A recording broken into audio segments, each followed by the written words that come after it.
possibilities that they could actually go for. They could actually ban off popular fighters like X-Borg, or even take out pesky marksman coming in from the back as well, which will be the Kimmy. But then again, Kufra has always been that really solid front line or support that they could possibly bring into the table. The Tyrant's Rage and the bouncing ball, of course, causing heavy disruption. They don't want to deal with that at all from EVOS SG. Yeah, what's great about the Kufra here is that it kind of opens up options, especially when it comes to counter picks. Like Kufra, yes, is absolute monster, great at setups, great engage, but it also kind of allows you to play things like, oh, I have Gushing on the table now. It kind of opens up the mage pool a little bit more.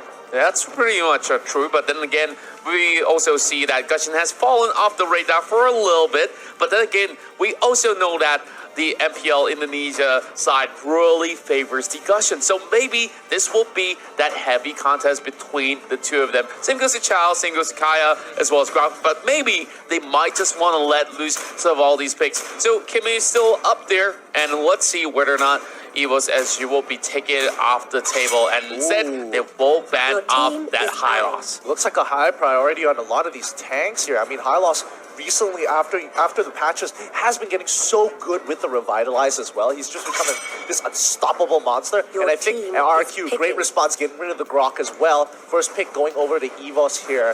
What are they going to go for? Well, there's definitely a lot of choices for EVOS, and we've also seen them play a whole lot of all that Chow, so I do believe they might actually consider that, or they could even go for a Kimi right here if they want to. True. I'm thinking more on the lines of Esmeralda, because again, there's not a lot of things that could stop it. Franco is still on the table.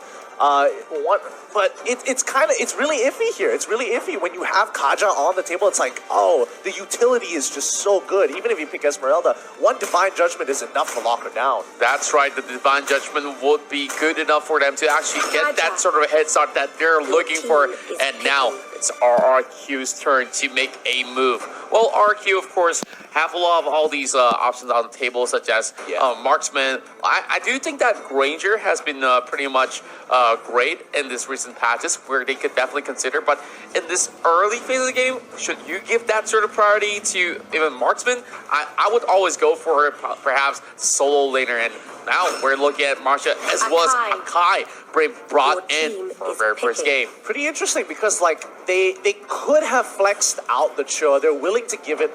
They're willing to say, hey, Cho's on the table. We can pass it to you guys, but it's not going to be that great for you because it's Masha against Cho. It's not as good as you want it to be. Masha does have a lot of options to deal with the Cho in comparison to some of the other fighters. Though it is not great, obviously. But again, it's like, do you really want to take Cho away from us? Do you really want to flex it? And we're allowing you to do the 50-50 because then we're just going to get better priority picks later on to the draft. Oh, that's pretty true. And now that we're also seeing EVOS here, they could even get themselves that mage pick as well as fire before getting it banned away. Instead of taking that Chow, they could still ban it off in that sort of sense. And now we're seeing Granger as well as Thomas locked in for EVOS Esports. Now, I'm feeling pretty good about this. Now, a whole lot of high damage output coming from the side of EVOS SG. Same goes to some true damage output coming from Thomas as well. So, in terms of team fight, I would say that they do have that sort of security in the front line. And I'm not sure what will they actually bring in much later on. And this is going to force RRQ to pick up the marksman before getting that secondary option. Yeah, and the best part about Kimmy is that she can be flexed into those roles. She can play your major role, or she can be put into your regular 80 carry sort of, depending on the build you want to go for. I think that's the big definition here. But coming into the second picks and bans, it's going to be important because each side is lacking a strong frontline tank. Akai, yes, he can tank. He's got a great passive. But more importantly, he's a playmaker. He's looking to make the plays. He's not looking to peel. And that's why you have to have a secondary tank on top of him to kind of be that frontline, being like, hey, stay away from my backline. I'm going to try and create space. That's right. And I do believe that Akai is going to play a real vital role for RRQ, especially when it comes to team fights. That Hurricane Dance, if you can pin somebody right on the wall, that could be pretty much a free takedown for RRQ. And Lunox is going to be eliminated on that third fan of EVOS SG. Now, what do you feel about Lunox here? Because I feel like Lunox, of course, is not as strong as those previous patches where she could just easily run rampant and easily get out of those team fights. But now we're seeing two of these mage bans. So now for RRQ, they still have a lot of options on the table, and what will they go for? I mean, Esmeralda is on the table here. Do they really want to go for it is a bigger question. Like, RRQ have an option because Kimmy is being flexed. You can see where it's like, okay, I could go for a really strong mage here that could get locked down, or I could just lock in my tank and kind of sit and wait on this. Because again, EVOS Esports, they can't double mage right here. If they double mage, they kind of just completely give up on their team composition at that point. Oh, yes, indeed. And it's going to be pretty tough. Now, I'm looking at a Lolita pick coming from the side of RQ, which is great. And they also understand the fact that EVO Singapore here likes to go on that Chang'e pick. So this is going to be pretty tough for EVOS Esports if they ever were to pick Chang'e to come in towards this matchup against RQ. And, you know, Meteor Shower is definitely one huge spell in those team fights. Oh, but yeah. if Lolita's all the way in front, then it does not mean all too much. And if they get caught out with a Nunes Blast, it's going to be pretty tough. But you talk about the Valor.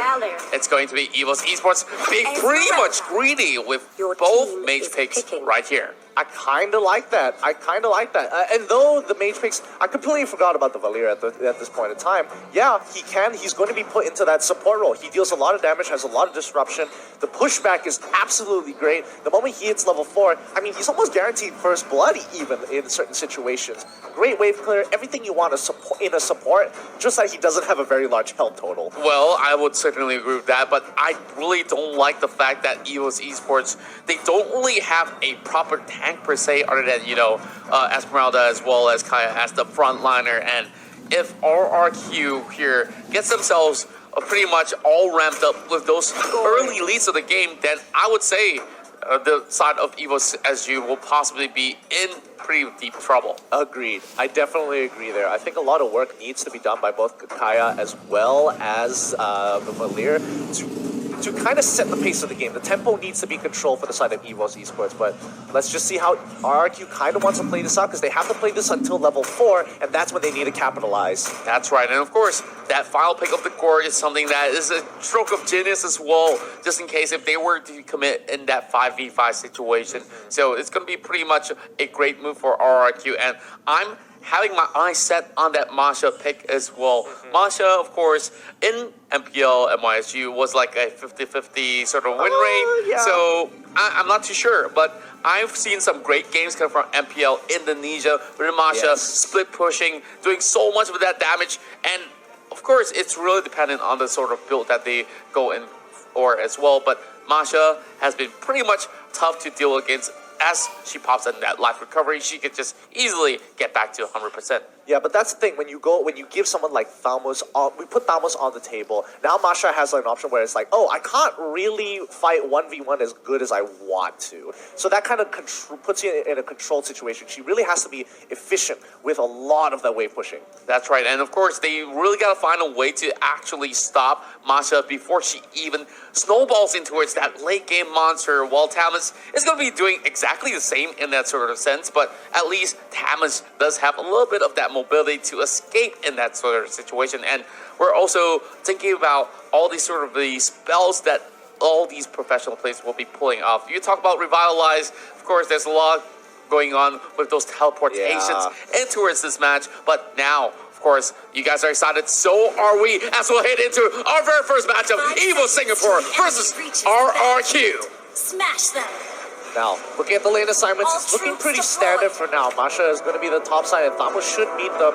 Very basic fan. They're trying to make sure, okay, no early invades, no shenanigans like this. And JPL, he just needs to keep control over the wave, put enough harassment in to kind of force them into situations where it's like, okay, you can't go for the rotation, and I won't let you because I have vision.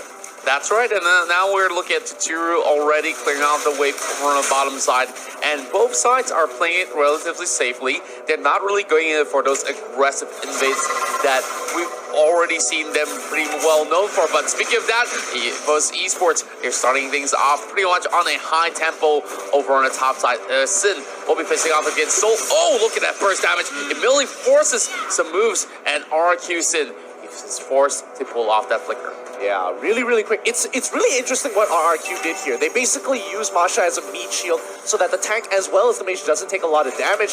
In response, really well done here. Oh, the rest of the team's actually going on too. Vin is actually in quite a bit of trouble. He's taking quite a lot, but they have to kind of peel back. He's so little too late. JPL has to pull back quickly.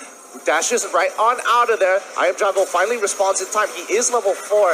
Oh dear, Bambi, not going to catch anybody with a Star Moon Fall. They're going to back away. Oh, they really have to back up. Look at them. They're only level 2, and I Am Jungle is going to fight back in a little bit more. So possibly he's going to escape, and he's going to be forced with that flicker as that bubble almost hits him right behind him. And now JPL. I really like the name change, so of course it confuses a little bit right there. But now looking at the goal standings here, it's only about 200 gold in favor of RRQ. Looks like there's only one rival in this game. Okay, pretty interesting, pretty interesting. But yeah, I think Soul has done a really good job there controlling that top side, making sure Masha doesn't get too ahead and forcing out battle spells because she isn't managing that health total. That's right, of course. We've seen a lot of rivals being played out in the previous matches in the MPL, but now starting off with only one here is still going to be pretty much vital, but we're seeing some challenges inside of the turtle pit here, as this will be first blood in the hands of RRQ, as the guard will be able to take one down. But Liam already on the forefront here, forces the flicker away from Ace, and now JPL has his divine judgment, but what can he do when he's all alone? Yeah, there's just no follow-up right now. He can't really go in. A great catch coming in from the RRQ, especially nailing a priority target like Oh Dear Bambi on that Esmeralda. Nicely done. Like, Oh Dear Bambi definitely disrespected a little walking up there. Oh yes, indeed. And now we're seeing JPL, of course, just checking on all these brush, making sure that every single one of these corners are going to be checked instead of getting themselves into trouble. But look at JPL, he wants to force the divine judgment. That's an easy kill for EVOS SG. Great setup. I mean, I don't know whether or not I think Potato should have been able to land the ultimate there without any issues, but you know, just in case, get a divine judgment, just to add a little bit more salt to the wound. Oh, that's right. And of course, giving the kill over on the Granger is going to be pretty much vital. But look at Finn, he's walking into a trap, but instead JPL almost get caught as well. Here comes the backup coming from Liam as well, trying to get in with that Hurricane Death, hitting him across the wall, pushing it into Tsuru as well, and this will be yet another kill falling in the hands of Tsuru. Great plays coming in from RRQ. That EVOS Esports is in a little bit of trouble. They are giving a little bit too much space for RRQ to kind of play with here. They're putting themselves very vulnerable. Now, Humidol Blast is already put. Ace is in trouble. Gets locked down instantaneously. The moment Iron Jungle has his ultimate, he will go for another kill. Granger goes down too as the rest of RRQ backs away. What a clean dive. Did you see all three of these ultimates being utilized at the same time? And I just love how RRQ is seizing right now. And immediately, they secure yet another one. He should not even be anywhere close as JPL will falter. But back into the top lane here. Soul versus Sid. Yeah, he's doing a great job maintaining Masha's life at, you know, that 1 bar instead of maximum of 3, just to make sure that he's always in threat for his life. If he walks up too far, he's going to get punished. But that's again, right. RRQ, the rest of the team is doing such a good job. On the opposite side of the map, they took Turtle, taking buffs, and now the big question is, can they break that top mid? Well, it should be pretty much a good rotation to take that one tower down. It shouldn't be too much of a hassle. As we look at the goal graph here, it's slowly, of course, heavily favoring on RRQ, if I must correct myself right there. But EVOS Esports looking for a little bit of leeway here to catch out some of the stray members of RRQ. Now, Tsuru is going to soak in a little bit of that sort of poke, but it shouldn't be too much. Maximum charge already landing on Jiao PL. Of course, a little update on that name. But top side. It might just be a flank coming from RRQ. Yeah, they're doing a really good job. RRQ is just keeping tabs on exactly where they are, making sure they don't have any options. They go for the initial stun here, switching over to Sin. He has to back away while they invade. I'm not sure whether they stole away the buff, but we're just going to have to wait and see. But Sin, he's just trying to maintain his space, and the rest of EVOS is making sure he is at 1 life bar. Yeah, I'm pretty sure that Sin should have no issues at all to deal with COD's members, but when the Divine Judgment hits, it might just spell doom for them. But of course, Vin here will be able to take the second tower for RRQ. Yeah, they make a close call, and I think if I was in EVOS position, the rotations coming in from RRQ is pretty quick, so they preemptively send someone else to the top side, making sure they can kind of go for to protect that side of the map. They end up losing mid-turret in response, so I guess that might have not been the best play just yet, but I mean, EVOS Esports SG, they need to find something here. Masha is going to have a field day with this amount of pressure that RRQ is putting. Oh, that's right, but look at Vin though, right in smack in the middle, gets pulled with the Divine Judgment. Of course, this will be that one kill being secured here for the side of EVOS. And oh dear Bambi, of course, the captain of EVOS is trying to do as much as he can to push themselves ahead with a lead, but it will still be a lead in the hands of RRQ for now. Yeah, sacrificing Lolita, Masha just got a free push, breaking tier 2 easily with a single wave. You have to give her respect. Oh, wait, Liam, he's going for the arrival. Where is he going? To the top side of the map to kind of defend it and get a little bit more damage into that turret. But I think the rest of the team just wants to keep control over this turtle. Oh, yeah. I felt like it was an unnecessary arrival, if you really want to ask me in that sort of sense. We are having a one-on-one battle inside the jungle here as Soul goes in for the chase, and Sin is just running away, and that will be a flicker here committed by Soul. But instead, he gets placed around, and now that kill will definitely be in the hands of Soul. Nicely done. I mean, EVOS, as she realized that, okay, their 4 is a lot stronger. We can only do so much here. We're not going to give Turtle away. We're going to deal with your other win condition, making sure that, oh no, Champion might be in trouble. He takes a lot of damage from that charge, but they don't capitalize on it just yet. I don't think Gordon has his ultimate. He used it earlier in the mid lane, so they don't have that kill pressure anymore. Oh, that's right. And of course, for EVOS Esports, they are just making sure that they stay as a unit over in the mid side as well. And they are just trying to raid inside. And look at Soul. He invaded the wrong territory, and he gets caught out. I felt like that should not happen at all,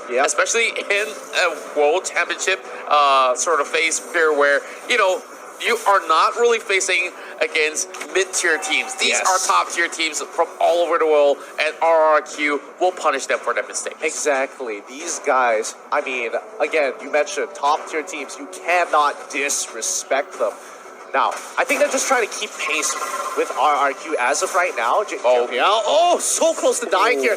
Maximum charge. Is it going to land? Oh, just short. Land. Just short. My goodness. Oh, that was really close. But now RRQ will claim yet another tower on the top side as well. Looking for JPL. But there's nothing much that EVOS SG can do but to fall back. Now, the next aim will possibly be the mid lane as well, as we see Vin already on the forefront here. Soul needs to make a move. But that Lolita is not allowing any members to go past. They need to make something happen here. The play can't be made. Ace can't seem to get into the fight without that Numenor boss just completely shutting him off. So they're looking for an opportunity to go in here. Oh, this is a little sketchy coming in from Soul as well as Bambi here, but it doesn't look like RQ want to pounce on it just yet. They're just kind of waiting for a mistake to be made by EVOS first. Yeah, they have absolute control inside of the jungle, and now we're looking at Vin here, bringing one of these members to 50%. JPL have to fall back, and here comes Bambi trying to steal the buff away,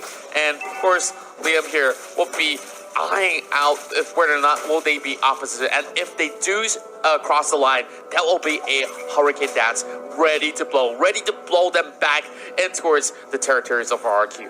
Queen's wings bought by Soul.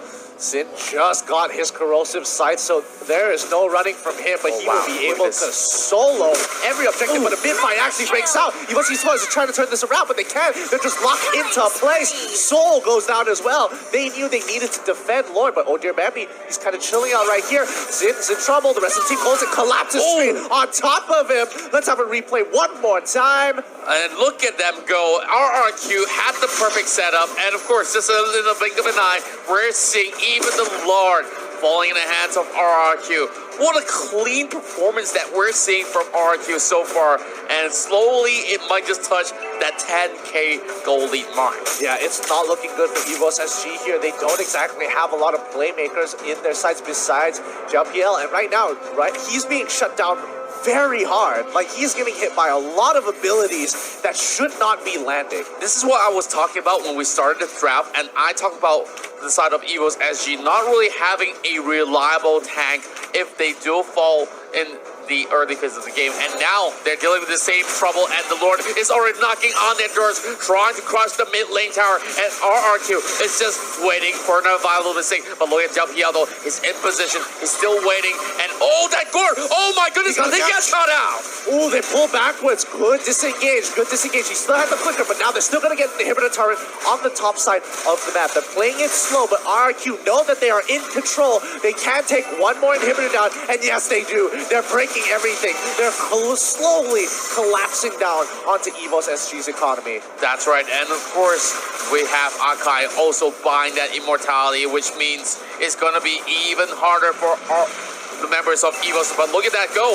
Vin's gonna go in with the No Man's Blast, catching over onto 3 members with the flicker as well. Hurricane Dash playing onto the face, and now RRQ, they're crashing right in, and Odir Mambi almost falling out, and look at EVOS members all in the disarray. Minions are still in the front, but RRQ does not even want to make any sort of a mistake at all. Yep, this is a killing blow here. The Death Timers, they're going to be able to respawn. Oh dear Bambi, he survived the last onslaught. He needs to clear top side. But again, minions are pushing in. Tuturu, he's going to be walking on in. There's nothing they can do. Jago does not miss. His aim is true, and he cuts down the rest of the members of EVOS Esports SG. They are looking to end this. Oh, ace. Oh my goodness. What a clean game one that we're seeing here from Rex, Regan, Keon.